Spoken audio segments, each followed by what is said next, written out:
Ад обрушился раньше срока. Израиль нанес сокрушительный удар по Ирану. Впервые за все время войны его уже считали мертвым, но он воскрес. Появилось видео с верховным лидером. Своя рубашка ближе к телу. Режим лишился старого союзника. Дипломатический прорыв Зеленского. Президент нашел новых друзей для Украины и делает страшный сон Путина реальностью. Мощнейший удар по флоту. Таких кораблей в этом море больше нет. Бизнес на войне. Все пределы. Как работает семейный подряд президентов. Лунная миссия на важном этапе. Экипаж попросил молиться.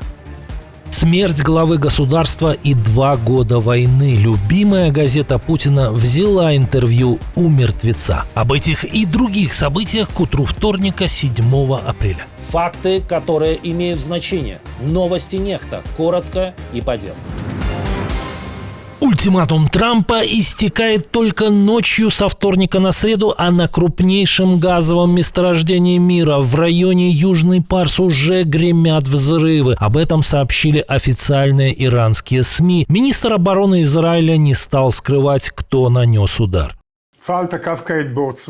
Армия обороны Израиля в полную силу нанесла удар по крупнейшему нефтехимическому заводу Ирана, расположенному в Асалуе, ключевому объекту, на который приходится около 50% производства нефтехимической продукции в стране, после атаки на второй основной завод на прошлой неделе.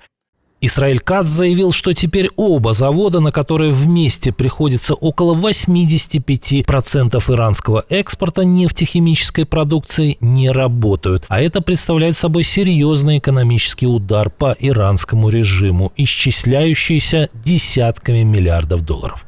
Премьер-министр Биньямин Нетаньяху и я поручили армии обороны Израиля продолжать наносить удары в полную силу по национальной инфраструктуре иранского террористического режима. Он обнаружит, что продолжающаяся агрессия против Израиля и трусливые преступные обстрелы израильских мирных жителей лишь усугубят экономический и стратегический ущерб, который он несет, и приведут к краху его возможностей.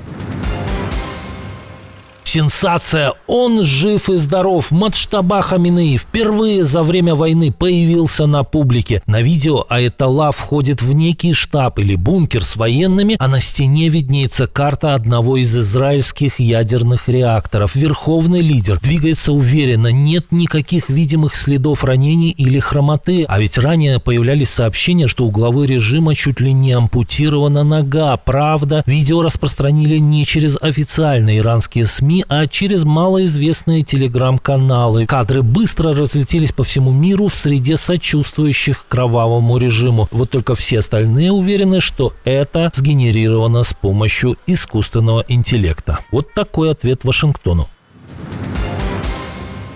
Тем временем у режима стало на одного союзника меньше. По данным CNN, Северная Корея начала дистанцироваться от Ирана. Южнокорейская разведка утверждает, Пхеньян не поставляет Тегерану оружие и избегает открытой риторической поддержки. Есть и показательные детали. КНДР не выразила соболезнования после гибели Али Хаменеи и не поздравила нового верховного лидера. Для закрытого режима такие сигналы не случайность, а осознанная пауза в отношениях.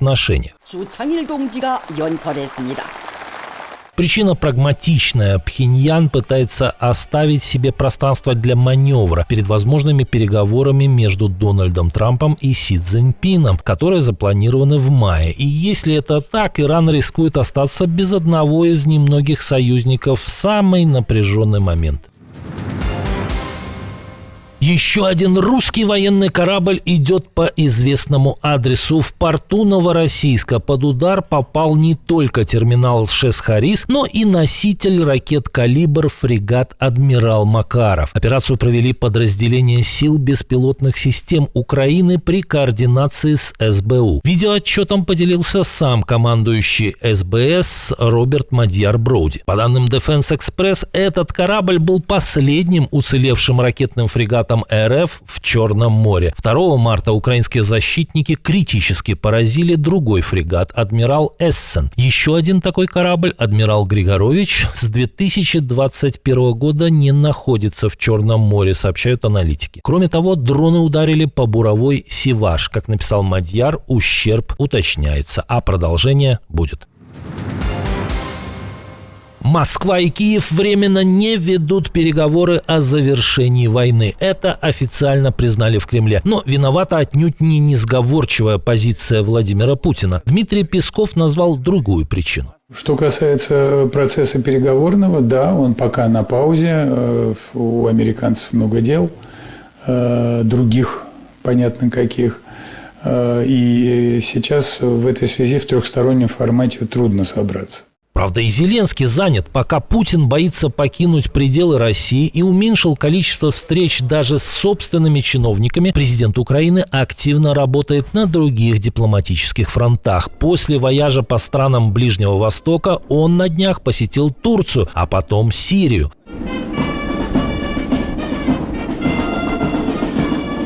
В стране, которая еще 1,5 года назад была союзницей Кремля, Зеленского встречали с помпой. Похоже, тут вырисовывается схема будущих поставок катарского газа через Сирию и Турцию в Европу, а возможно и в Украину. То есть то, что было страшным сном Путина и ради чего он столько лет поддерживал кровавый режим Башара аль-Асада, начинает становиться реальностью. Пока зять Трампа занят переговорами о мире, сыновья президента хотят на этой войне заработать. По данным Associated Press, Дональд Трамп-младший и Эрик Трамп инвестировали в компанию Powerus, которая продает беспилотники странам Персидского залива. Сейчас идут демонстрации дронов-перехватчиков на Ближнем Востоке. Цель – занять рынок и конкурировать с Китаем и Россией. Но скандал уже на подходе. Эксперты по этике говорят об очевидном конфликте интересов. На страны Персидского залива оказывается огромное давление. Они должны покупать у сыновей президента. Это будет первая семья президента, которая заработает большие деньги на войне, на которую он, Трамп, даже не получил согласия Конгресса. Но самую влиятельную семью в мире такие мелочи не смущают. Планы у сыновей Трампа масштабные. Их компания хочет выпускать более 10 тысяч беспилотников в месяц и рассчитывает на деньги Пентагона. Там обсуждают бюджет в более чем $1 миллиард на такие системы. Уже привлечено около 60 миллионов инвестиций. Виктор Орбан оседлал трубу. После истории с обнаружением взрывчатки у газопровода венгерский премьер приехал на границу с Сербией, а вместе с ним глава МИД Петер Сиярто. И тут начался настоящий спектакль. Я бы не стал еще больше ухудшать украинско-венгерские отношения, обвиняя какую-либо страну, скажем, Украину, не зная фактов. Поэтому я не буду этого делать, пока у нас не будет фактов. Однако, несомненно, то, что мы сейчас наблюдаем, вписывается в цепочку событий, поскольку у украинцев есть такая возможность, и они готовы и способны сделать нечто подобное. Тут же произошло и саморазоблачение. За несколько дней до выборов Орбан ухватился за тему трубы, как за соломинку. Сейчас мы находимся в критическом периоде, поэтому я рекомендую всем не рассматривать это как предвыборный вопрос. Я вижу, что это не мы раздули из этого кампанию, а наши оппоненты. Энергетическая безопасность страны – это не предвыборный вопрос, это вопрос правительства, и для этого требуется спокойствие. Стратегическое спокойствие – нет, не театр, не клоунада, а спокойная, твердая рука. Правда, судя по опросам, твердая рука Орбана порядком поднадоела венграм.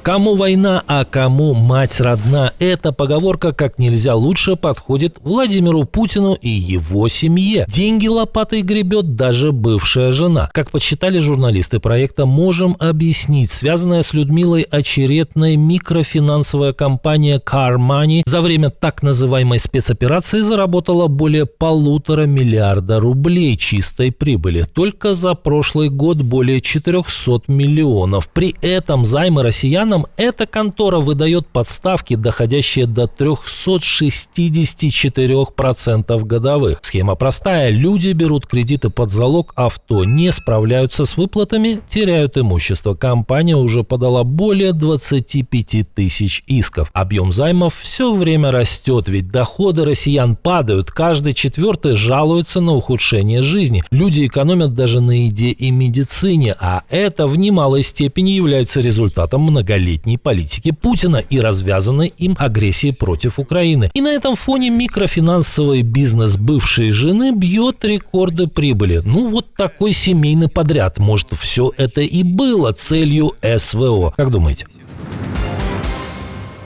Оживляют известных политиков не только в Иране, но и в России. Но тут обошлись без искусственного интеллекта. Поговорить с Владимиром Жириновским, одной из самых многотиражных газет в стране, помог старый добрый метод. Журналисты «Комсомольской правды», если их так можно назвать, позвали на помощь экстрасенсов. Медиумы вызвали бывшего лидера ЛДПР с сожжением 100-рублевой купюры. Дух Жириновского предсказал войну до 2028 года и смерть Зеленского. Предсказуемо для рупора кремлевской пропаганды с миллионным тиражом и газеты, которую Путин называет любимой. Чего не смеетесь-то? Не смешно? Не поняли, да? Это Россия!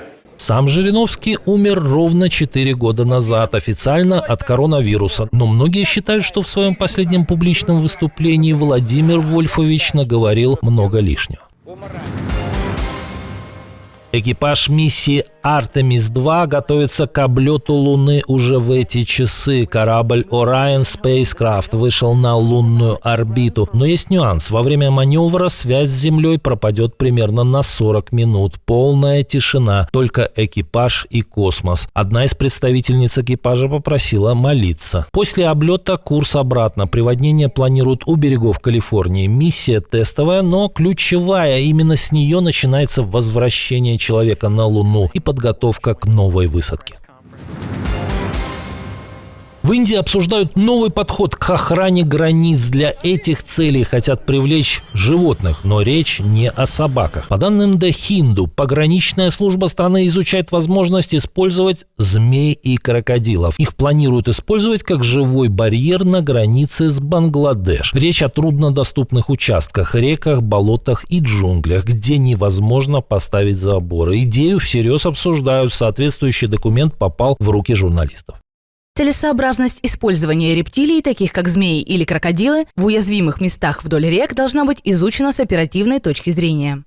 Граница длиной почти 5000 километров. Часть уже закрыта ограждениями, но остаются дыры. И теперь Индия фактически рассматривает один из самых радикальных вариантов защиты – с живыми хищниками вместо колючей проволоки.